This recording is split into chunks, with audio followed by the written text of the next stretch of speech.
চলে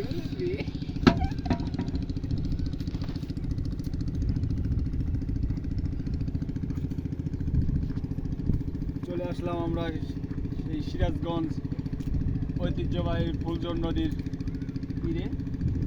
এখানে দেখছি একজন জেলে ভাই মাছ ধরছে। দেখি সে কি পরিমাণ মাছ ধরলো, তার জীবন জীবিকা কিভাবে চলে, আপনাদেরকে এইটা নিয়েই শোনাবো আজকে। আসসালামু আলাইকুম। ওয়ালাইকুম আসসালাম। কেমন আছেন? আলহামদুলিল্লাহ ভাই। কি করেন এখানে? এই মাছ মারতেছি ভাই। আপনার পরিবারের সদস্য সংখ্যা কয়জন? 12 জন। 12 জন। আপনার কাজ করার মতো মানুষ কয়জন? মানে কয়জন মিলে কয়জনের মাধ্যমে সংসারটা চলে? ভাই আমার ইনকামের উপরে সংসারটা চলে ভাই।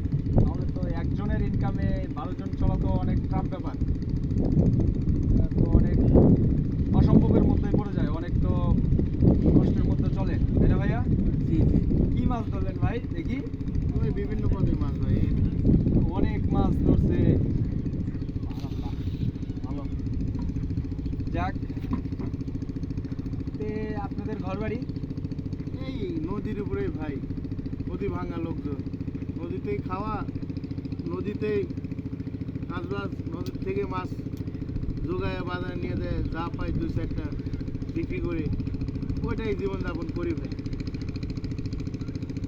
আচ্ছা, তাহলে তো অনেক কষ্টে আছেন। হ্যাঁ ভাই, অনেক কষ্টের জীবনযাপন করি আমরা, জেলে মানুষ না ভাই।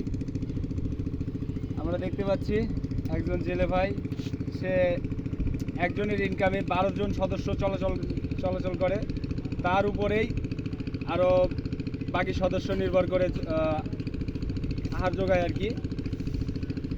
তো এই নদী ভাঙ্গন এলাকায় অনেক চলাচল অনেক টাফ ব্যাপার, অনেক কষ্টকর হয়ে যায়। তারা দেখেন কোনো যোগাযোগ ব্যবস্থা কিছুই নাই, তারা চলাচলের জন্যে কোথাও যে মাথা গোজার ঠাই হিসেবে সে জায়গাটাও পাবে না। স্কুল কলেজ ছেলেমেয়েদের জন্য লেখাপড়ার জন্য কোনো ব্যবস্থা নাই। তো আমরা সরকারের কাছ থেকে আহ্বান করি, এই যে সকল নদী ভাঙ্গন এলাকার মানুষজন আছে তাদের উপর যেন সদৃষ্টি দেখে, তাদের যেন একটু মাথা গোজার মতো ঠাঁই হয়, তাদের জন্য এত